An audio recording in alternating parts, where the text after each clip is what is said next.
Today's the day, another new installment of No Days Off where we feature area coaches who honestly have great stories. Today we're talking women's hoops. Sandi Brown recently came aboard the BCSN family as a color commentator this past girls basketball season. However, there's a good chance you knew her before then because of the many hats she wears on a daily basis. Sandi joined me in studio to tell her story. Sandi, you're usually the interviewer. Now with your role with BCSN, today you're the interviewee because of your great story, and it goes back to start high school when you played high school hoops. What made playing basketball in Toledo so special for you? I have to say, just being able to play in front of my family, for sure, hands down. You know, my mom, my sisters, my brother, and just like my immediate family all the way around. It was always so exciting to, see them out in the audience and to be there supporting me. It's always a good feeling, and it was a great feeling. The City League girls basketball has definitely evolved, especially with Rogers winning 2 state championships back to back. But how would you describe City League basketball when you were playing? Honestly, I think back when I was playing, the talent, I should say, it was a little bit more aggressive. And not to say that it's not aggressive right now at all, but you were dealing with different types of players back then. Like, so you have your Zia Cook now. Well, I feel like there was maybe 3 or 4 teams who had about 2 or 3 Zia Cooks on their team, and we were competing against a whole team full of Zia Cooks. You had your Central Catholics, you had your Northviews, Start. I mean, Wait.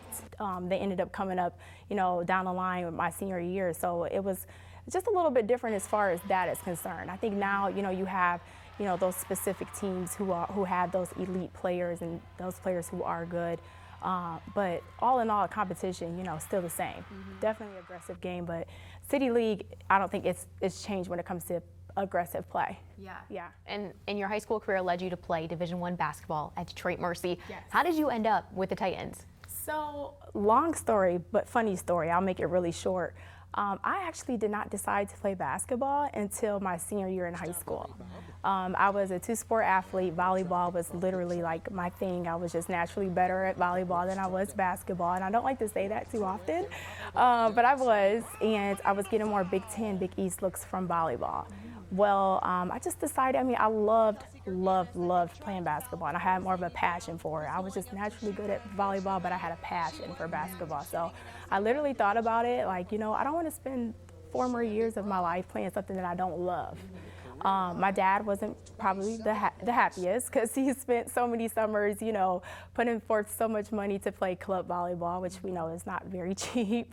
But my family supported my decision after a while, and I actually had to take a different route from what other athletes has to. So I personally had to actually send my film out.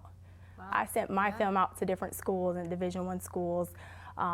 Just local schools around the area, and Detroit Mercy just so happened to give me a call.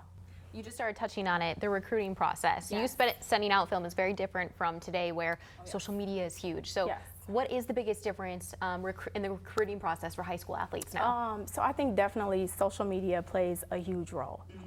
One, because it was not around like it is now at all back when I was playing. So you have your social media now where, anyone can pick up, Instagram, Facebook, Snapchat, and, just Google search, the most popular name, say for instance, is Zia Cook, and you can pull up anything about Zia Cook. Those recruits and different things to that nature. It's so easy to, post videos on YouTube and different things to that nature. So we didn't have a lot of those outlets back then, and I think it plays a huge role now in the recruiting process.